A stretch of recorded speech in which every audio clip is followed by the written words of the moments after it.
হুব্বি আহলি বাইতিহি, teach family লাভ, নবীর পরিবারের ভালোবাসা। এরপরে বলেছেন ওয়ালা কিরাতিল কোরআন, learn to recite the holy Quran. তুমি নবীর ভালোবাসা শিখাও, নবীর পরিবারের ভালোবাসা শিখাও, তারপরে কোরআন তেলাওয়াত শিখাও। তার কারণ Allah is all in all, follow his law and light for eternal success. Allah আমাদের জন্য দুইটা জিনিস দিয়েছেন, একটা হলো ল আর একটা হলো লাইট। ল হলো কোরআন, আইন, আর লাইট যেটাকে আরবি ভাষায় বলা হয় নূর, বাংলাতে বলা হয় লাইট। নবীজি আসার কারণে কি অন্ধকার হয়েছে না আলো হয়েছে? তাহলে এটা নূর না? এই দুইটা জিনিস আল্লাহ আমাদেরকে দিয়েছেন, দুইটাকে শক্ত করে ধরতে পারলেই আমরা চিরস্থায়ীভাবে সফলতা অর্জন করতে পারবো। কথা বুঝতে পারছেন? আরেকটা কথা হলো, নবীকে ভালোবাসলে সুদও ছেড়ে দিতে হবে। আমার দিকে তাকান, এখন কিন্তু আমাদের সমাজে সুদখোর যারা সুদ খায় তারা কিন্তু অভিনব, কি জানি বলে এটারে, অভিনব কায়দায় কিন্তু তারা টাকা হাতিয়ে নেয় মানুষের কাছ থেকে। কেমনে কইতাম নি একটু দেখবেন, একজন মা একজন বোনের কাছে যাবে, বোন বিপদে পড়ছি, কটা টেয়া দাও না।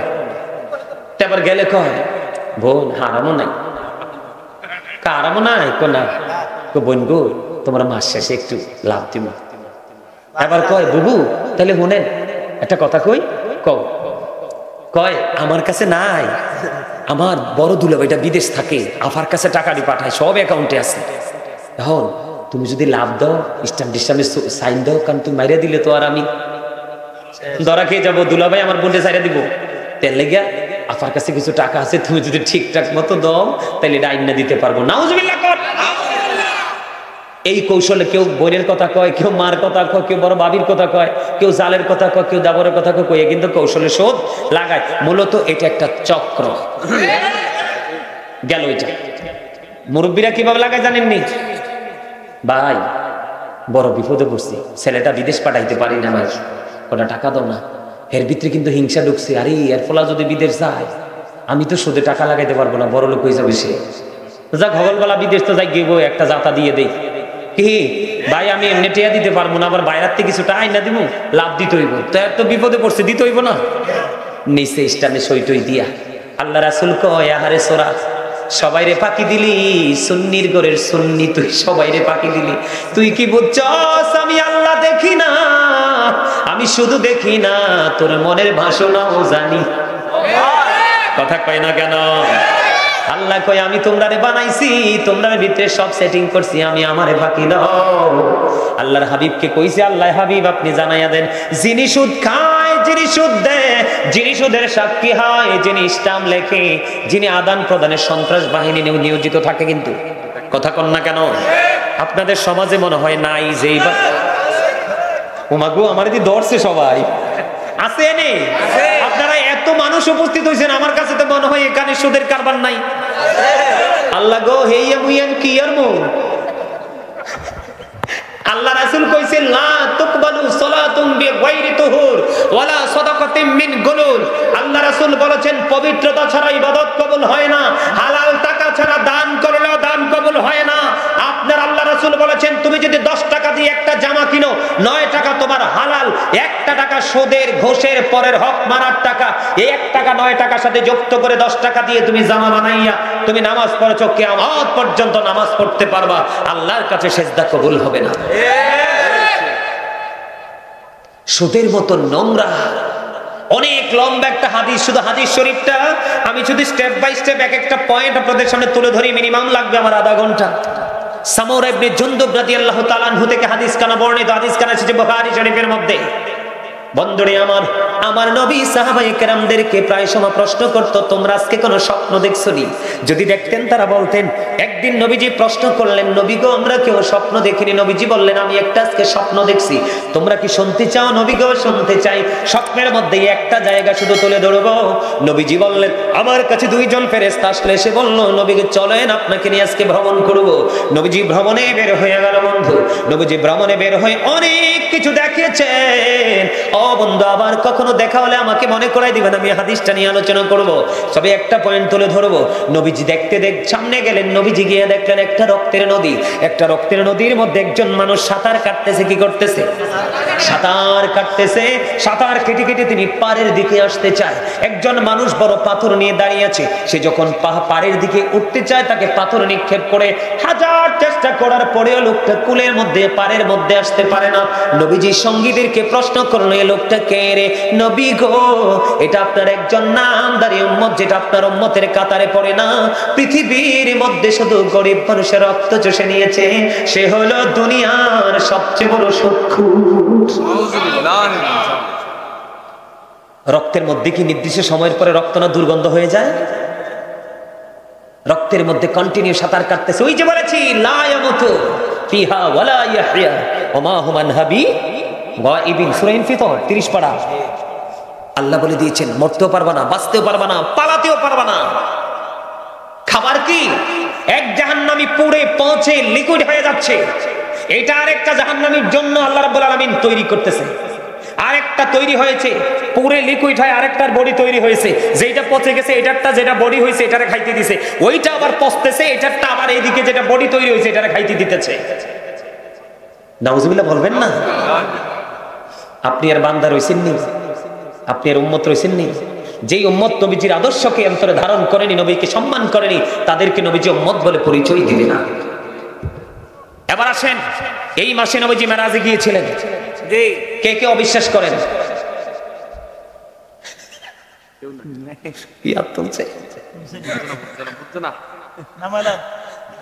আরে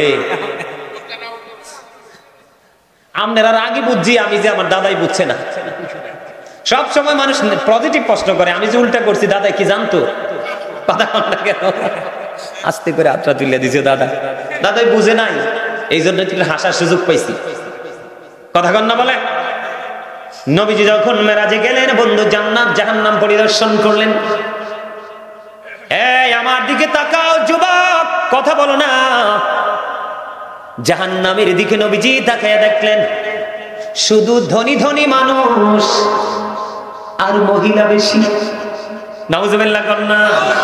এই জন্য আমি বলি, the rich are not always happy. ধনীরা সব সময় সুখী নয়। যারা শুধু পৃথিবীর ধনী ধনী হয়েছে, আল্লাহ যারা দুনিয়ার ধনী ধনী হয়েছে, আল্লাহ তাদেরকে ধনী বলে গণায় ধরে না। এটা হাদিস শরীফের কথা, আমার না। আর গরিব মানুষের ক্ষেত্রে যদি বলি, দা পোর আর বর্ন টু সাফার। গরিবরা জন্মগ্রহণ করেছে শুধু দুঃখ ভোগের জন্য। আপনি দেখেন, আপনার এই ফিরোজপুরের গরিব মানুষ কিন্তু ভালো নেই। কথা কয় না? গরিবরা কি ভালো আছে? গরিবরা কোথাও ভালো নেই। যদিও তারা বন্ধু মোটা ভাত মোটা কাপড় খেয়ে থাকে, যেইভাবে ভালো থাকার কথা। গরিব মানুষ সমাজকে ভালো, সমাজের মানুষ গরিবকে ভালো থাকতে দেয় না। আপনি তার কাছে গিয়ে দেখেন, অসংখ্য অধিকার থেকে সে বঞ্চিত। কথা কন না কেন? সর্বপ্রথম সমাজের বড় লোকগুলো বন্ধু, ম্যাক্সিমাম বড় লোক, সবার কথা বলছি না, বড় লোকের মধ্যে কিছু ভালো আছে। ম্যাক্সিমাম সমাজের প্রভাবশালীদের কারণে বন্ধু গরিব মানুষের মত প্রকাশের স্বাধীনতা হরণ। কথা কন না কেন? এই জন্য আমি বলি, দা পোর আর বর্ন টু সাফার। গরিবরা জন্মগ্রহণ করেছে দুঃখ ভোগের জন্য। যদিও সে গরিব পৃথিবী, কিন্তু তে আল্লাহর ধনে, রাসূলের ধনে ধনী হয়ে আছে। বন্ধুরি আমার, এই জন্য আমি বলতে চাই আপনাদেরকে, আমি বলি, নবীজি যখন জান্নাতের দিকে তাকাইলেন, তাকাইয়া দেখলেন জান্নাতের মধ্যে শুধু পুরুষ আর পুরুষ। শুধু দেখেছেন শুধু গরিব মানুষ। কি জান্নাতে কি পুরুষ বেশি আর গরিব মানুষ? আর জাহান্নামের দিকে তাকাইয়া দেখছি শুধু পুরুষ বেশি, ধনী আর মহিলা। বলে, হুজুর এনে কেন আসলেন? আসার কারণ আছে, এনে একটা রহস্য আছে। নবীজি দেখলেন এক একটা মানুষের পেট এক একটা ঘরের মতো বড় বড়। কিসের মতো? ঘরের মতো বড় বড়। এবার জিব্রাইলকে প্রশ্ন করলেন, ভাই জিব্রাইল বলো গো, এই যে ঘরের মতো বড় বড় পেট ওরা মানুষগুলো, এরা কারা? এবার জিব্রাইল বললেন, নবী গো, এরা হলো দুনিয়ার সুখ। নবীজি বললেন, জিব্রাইল, আমি তার পেটটার দিকে চাইয়া দেখলাম শুধু সাপ আর বিচ্ছু। জোরে বলেন না নাউজুবিল্লাহ। কি করবেন বলেন তো? কার জন্য রেখে যাবেন এই সুদের টাকা? কার জন্য? আল্লাহ না বলছে কোরআন শরীফের 19 পারা সূরা শুআরা 88 নম্বর আয়াত, আল্লাহ বলেছেন ইয়াউমা লা ইয়ানফাউ মালু ওয়ালা বানুন। আপনার ধন সম্পদ সন্তান সন্ততি কিচ্ছু কাজে লাগবে না। আল্লাহ বলতেছে আমি না। তবে সুদ ঘুষ জোর করে টাকাগুলো সন্তান কি দিয়ে যাবেন? এরা মদ খাবে, গাঁজা খাবে, আপনি কবরে কি অবস্থায় আছেন খবর নেবেন। আমি চ্যালেঞ্জ করে বলে গেলাম, মনে রাখবেন সম্পত্তির জন্য এখনকার যুগের ছেলে মেয়ে এত অসভ্য। সম্পত্তির জন্য বাবার লাশ পর্যন্ত কবরে নিতে দেয় না, সালিশ বসানোর পরে নিতে হয়। কথা কন না বন্ধু? সবচেয়ে বড় লজ্জার কথা কেমন করে বলি বন্ধু, বলতে লজ্জা লাগে, তারপরে বলতে হয়। সমাজ এত নষ্ট হয়ে গেছে, তার কারণ হলো বন্ধু, আমরা যখন ওয়াজ করি অনেকেই কিন্তু এগুলো গ্রহণ করতে চায় না, তার কাছে গরম পানির মতো পড়ে, ঠিক না?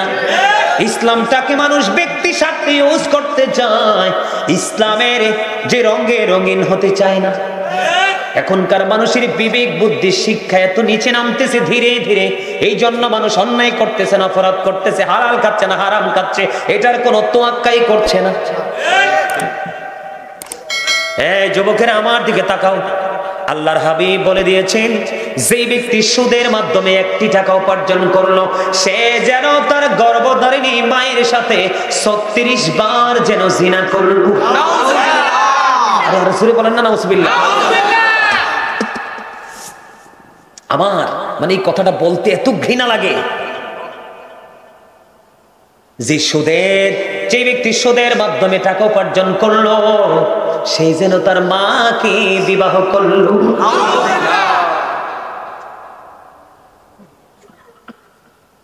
নাউজুবিল্লাহ বলেন না। আপনাদের সমাজে যদি এরকম সুদখোর থাকে, প্র্যাকটিক্যালি সমাজের সবাই ঐক্যবদ্ধ হয়ে তার টাকা মসজিদ মাদ্রাসা ইমামদের খাওয়া টাওয়া কোনো কাছে ইউজ করবেন না।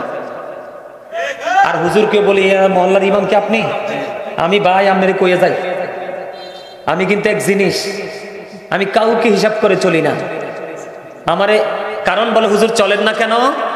কারণ আল্লাহ রাসূল বলেছেন আল্লাহ দুনিয়ার ধন যাকে ইচ্ছা তাকে দেয়, কারণ এই ধন পেলে হগলেই খুশি। কিন্তু দিনের শিক্ষা আল্লাহ সবাইকে দেয় না। যিনি বোঝা বইতে পছন্দ করেন আল্লাহ তার কাঁধেই বোঝাটা তুলে দেন। সুবহানাল্লাহ কন না। এই জন্য বলছি সুদখোর জানলে তার করে দাওয়াত খাবেন না।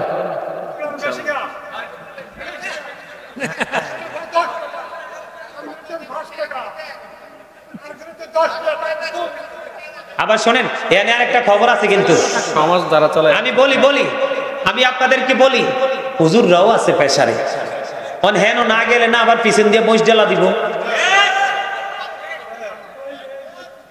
সমাজ যারা চালায় তারাও সুস্থ। ও সমাজ যারা চালায় হেরাও সুদ খায়।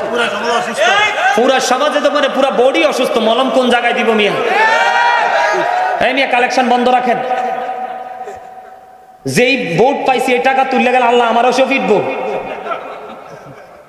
আল্লাহ কইব কি ফোনদামি করতে নি গেছলা ফিরুসবো অগলে মিল্লা কইছি এনে সুদ খায় মানুষ, তুমি গেছো কালেকশন করে মসজিদে লাগাইতা, ঠাড়া করতে নি আমি পাড়া মুঠিয়া। আল্লাহু আকবার। কইতাম নি একটা হেসা কথা। আমার অনেক লোক আছে, গাড়িতে আছে, এনে আছে, হেনে আছে, বিশাল টাকা গেছে আমার মসজিদ করতে, বুঝেন না? অনলাইনে দেখবেন একেবারে নান্দনিক এক মসজিদ। আমি করছি বলি না, আল্লাহ আমারে দিয়ে করাইছে। আমার স্পেশাল ভালোবাসার মানুষগুলো সাহায্য করেছেন। তবে আপনি কি আমার চাচার কাছে 5000 টাকা দিয়ে আসছিলেন? দেখে আসছেন? এই যে দেখেন এক্সাম্পল, অনলাইনে আমার মসজিদ হচ্ছে দেখে আপনার এক ভদ্রলোক সোজা খবর নিয়ে চলে গেছে গাজী সুলাইমানের বাড়ি কোথায়, চলে গেছে ওইখানে যাইয়া তো আর আমার পাইছে না। এবার উনি 5000 টাকা দিবে নিয়ত করছে, অনেক পরিশ্রমের টাকা। এবার আমার এক চাচার কাছে যাইয়া ভৈরবপুর আমার এক চাচার কাছে দিয়ে বলছে গাজী সুলাইমানের মসজিদে আমি 5000 টাকা দিতে চাই। আমি তার চাচা আমার কাছে দিয়ে যান। পরে আমি যখন বাড়ি গেলাম চাচা আমার হাতে আনি 5000 টাকা দিলেন। আমি আপনাদেরকে বলি আমার সমাজে অনেক সুদখোর আছে, কিন্তু একটা সুদখোরের টাকাও আমার মসজিদে লাগেনি। আর আপনারা বুঝেন নাই, আমি মসজিদে এলান করে দিয়েছি উদ্বোধনের দিন, এই 24 সালের জানুয়ারির প্রথম 5 উইক জুমার দিন উদ্বোধন করেছি। কাজ যদি অসম্পূর্ণ ছিল আমি ঘোষণা দিয়েছি আমি যতদিন বেঁচে থাকবো এই মসজিদে খতিবের হাদিয়াটা আমি দিব, আল্লাহ আমাকে বাঁচিয়ে রাখলে। কারণ আমি জানি আমার ইনকামটা কোত্থেকে। এখানে বিন্দু পরিমাণ কোনো ফাইজলামির টাকা। ওয়াজে যাই, মিলাদে যাই, দোয়া করি, হাদিয়া দেই মানুষ।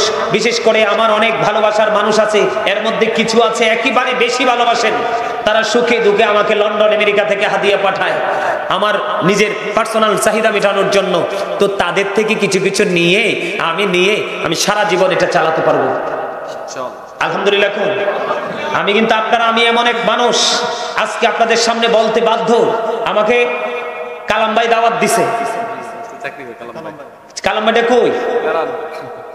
ইদারাও। আরে কত আদর, গাড়ির চারপাশে ঘুরতেছে। আসেন, আপনি আমার কাছে আসেন, স্টেজে আসেন। এদিকে আসেন। আমারে দাওয়াত দিছে আমার গাড়ির চারপাশে মাসুম বাচ্চার মতো ঘোরাঘুরি। আমার বাসায় আসেন, একটু আমার বাসায় আপনি কিছু না খাইলেও এদিকে বসেন, একটু না খাইলেও একটু পানি চা খেয়ে আসবেন। আমি কিন্তু কালাম ভাইকে বুঝাইতে সক্ষম হইনি, উনি কিন্তু বিশ্বাস করতে কষ্ট হয়। শোনেন, আমি আজকে আপনাদেরকে বলি, ইলিশ মাছ, গরুর গোস্ত, খাসির গোস্ত, হাঁসের গোস্ত, কত সুস্বাদু খাবার না এগুলো স্বাদ কেমন আমার জীবন আমি বলতে পারবো না। আমার জীবনে কোনোদিন আমি এগুলো বুঝের পরে আমি খাই নাই। এই যে দেশ বিদেশ আমি ভ্রমণ করতেছি, আল্লাহ আমাকে নিচ্ছে, প্রতিদিন এক জেলা থেকে আরেক জেলা দৌড়াচ্ছি। আপনারা বিশ্বাস করবেন কিনা জানি না, আমার গাড়িতে ঠান্ডা পানিও আছে, গরম পানিও আছে। আমি কারু বাড়িতে এক গ্লাস পানি আমি স্পর্শ করি না, খাওয়া তো থাক দূরে। আমি যখন দেশের বাইরে যাই, যতদিন থাকবো ততদিনের হিসাব করে আমি শুকনো খাবার আমি নিয়ে যাই। কারু বাড়িতে আমি স্পর্শ করি না এক গ্লাস পানিও। আমি খুব ভয় পাই, কারণ দোয়া কবুলের অন্যতম একটা জায়গা হলো জবানটা। এই জবান দিয়ে যদি হারাম হালাল না বেছে ভিতরে ঢুকে, সে যত বড় মুক্তি হোক তার দোয়া আল্লাহর দরবারে কবুল হবে না। আর এইটা যদি পবিত্র রাখতে পারে, এবং আমার আত্মীয় স্বজন, আমিও তো জানি না আমার আত্মীয় স্বজন কে কোন প্রতিবর্জন করে, আমি তো সবার বাড়িতে যে বসে থাকি না, আমি আমার আত্মীয় স্বজন, আপন রিলেটিভ পার্সন যারা আছে তাদের বাড়িতে দেখি, যাই আসি, তাদের বাড়িতে গেলেও আমি এক গ্লাস পানিও আমি স্পর্শ করি না। আমি এই জায়গাটাকে অনেক বেশি ভয় পাই, কারণ বর্তমানে মানুষ অনেক বেশি বাটপাড়ির মাধ্যমে টাকা উপার্জন করে, আর মহিলারা ম্যাক্সিমামই দায়ুস। আপনার আমার কথা রাগ হন বা খুশি হন, আমার গালি দিলে দেন, ঘুমটা তো নাই। আপনি খবর নিয়ে দেখেন, ম্যাক্সিমাম মহিলা প্রস্রাব পায়খানা করার পরে ঢিলা করার মতো কায়দা তারা জানে না, রাস্তায় উদিলা হাঁটতে থাকে। কথা বলেন না কেন? আমি এরকম একজন মানুষ। কি খুশি বুঝতে পারছেন? সম্মানিত উপস্থিতি, সুদ ঘুষ আপনাদের পকেটে যদি হালাল টাকা থাকে, যদি কমফোর্ট ফিল করতে পারেন যে হ্যাঁ হুজুর আমার পকেটে হালাল টাকা আছে, এই মসজিদে দিব, তাহলে আমি নিব। আলহামদুলিল্লাহ। আচ্ছা, আমি আপনাদেরকে একটু কোরআন শরীফটা পড়ে শোনাই। আচ্ছা দাদা, একটু অপেক্ষা করেন, আমি কোরআন শরীফটা একটু পরে শোনাই। এইদিকে তাকান। ইমানদার হইতে হইলে আল্লাহ কি করতে হবে, একটা কন্ডিশন দিছে আল্লাহ। আল্লাযীনা ইউমিনুনা বিল গায়বি ওয়া ইউকিমুনাস সালাতা ওয়া মিম্মা রাযাকনাহুম ইউনফিকুন। হাফেজ সাহেব ঠিক আছে নি? আয়াতটা না আসেনি নি? আপনারা তো হাফেজ মানুষ, আপনারা তো সিনায় আল্লাহ ঢুকাই দিছে একবারে। আল্লাহ কয় কি জানেন? সাবধানী ওরাই কারা? আল্লাহ যারা অদৃশ্যে বিশ্বাস করে এবং সালাত কায়েম করে। সবচেয়ে মজার জায়গা হলো অমিম্মা রাযাকনাহুম ইউনফিকুন। আল্লাহ বলেছেন, আল্লাহ যে আপনাকে আমাকে সম্পত্তি দিয়েছে, দৌলত দিয়েছে, মাল দিয়েছে, এখান থেকে যদি আমরা কিছু আল্লাহর পথে কি করতে পারি, খরচ করতে পারি, তাহলেই হবো আমরা 100% ঈমানদার। আপনি কিন্তু বিশ্বাসও করলেন, নামাজও পড়লেন, কিন্তু অর্থ খরচের ক্ষেত্রে আপনি করলেন না, আপনি কিন্তু 100%। আপনি বলেন 100% না হইলে কি কোনো পুরস্কার মিলে? কথা কয় না, কোনো পুরস্কার মিলে? এবার আমি আপনাদেরকে বুখারী এবং মুসলিম শরীফ থেকে একটা হাদিস শরীফ শোনাই। হাদিসের রাবী হলেন আব্দুল্লাহ ইবনে মাসউদ রাদিয়াল্লাহু তাআলা আনহু। আমার নবীজি, আজকে আমি যেমনি কথা বলছি আপনারা মন দিয়ে শুনছেন না, ঠিক তেমনি আমার নবীজি সাহাবায়ে কেরামদেরকে নিয়ে এইভাবে আলোচনার মজলিসে রাসূল বললেন, তোমাদের মধ্যে এমন কি কেউ আসো যে নিজের সম্পদের চাইতে ওয়ারিসের সম্পদ পছন্দ করো? তখন নবীজি যখন সাহাবায়ে কেরামদেরকে প্রশ্ন করলেন, সাহাবীরা বললেন, নবী গো, আমাদের মধ্যে এমন কেউ নেই যে নিজের সম্পদের চাইতে ওয়ারিসের সম্পদ বেশি পছন্দ করে। নবীজি আবার পুনরায় বলতে থাকলেন একই হাদিস। নবীজি বললেন, ইন্তেকাল করার আগে যা তুমি আল্লাহর সন্তুষ্টির জন্য খরচ করে যাবে, এগুলোই হলো তোমার সম্পদ, রেখে যাবে এগুলো হলো তোমার ওয়ারিসের সম্পদ। মরার পরে যদিও তোমার উপার্জিত অর্থ, এগুলোতে তুমি আর মালিকানা দাবি করতে পারবা। এই জন্য আপনার আমার উচিত কোনটা? আগে মরার আগে তৌফিক অনুযায়ী আমি বলছি না বাড়ি বিক্রি করে দেন, বউর গহনা বিক্রি করে দেন, জমি বিক্রি করে দেন, ডোলের ধান আপনি বিক্রি করে দেন, আমি এটা বলছি না। আপনার সক্ষমতা অনুযায়ী আমি চাইবো আপনারা সবাই, যদি হালাল টাকা হয়, আমি সব জায়গায় এই কথা বলি, যদি হালাল টাকা হয়, আপনি যদি মনে করেন যে আপনার পকেটে হারাম টাকা দেওয়ার দরকার নাই, আল্লাহর ঘরের কাজ অটো হয়ে যাবে বিয়া। আমি যখন মসজিদের কাজ ধরছিলাম, এই যে আমার ছেলেগুলো আছে এপাশে ওপাশে, আমার গ্রামের মানুষ বলছে এত জানেই না মসজিদে কয় টাকা লাগে, কয়েকটা ফিলার করে সে ভাইয়া যাইব। চিন্তা করেন মানুষের কত নিচু মন্তব্য, আর এমন মসজিদ আল্লাহ আমাকে দিয়ে করাইছে। আপনারা অনলাইনে দেখবেন, আপনারা সহজে এরকম মসজিদ চোখে পাবেন না, এতটা অত্যাধুনিক করেছে, এতটা নান্দনিক করেছে। আলহামদুলিল্লাহ বলেন। আলহামদুলিল্লাহ। টাকা খরচ করতে কোনো দ্বিধা করিনি, আলহামদুলিল্লাহ কন্যা। আল্লাহর রহমত থাকলে সব সম্ভব। আপনাদেরকে আমি জোর দিয়ে কোনো টাকা অ্যামাউন্ট দিব না, আমি অত্যন্ত খুশি হব, প্রাণ ভরে দোয়া করে যাব। আর একটা কথা হলো কি জানেননি, আল্লাহ রাসূল বলেছেন, ছোট হোক বা বড় হোক, পৃথিবীতে যদি আপনি মসজিদ বানানো মানে কি, আপনি কিছু টাকা দিলেন, দাদা কিছু দিল, আমার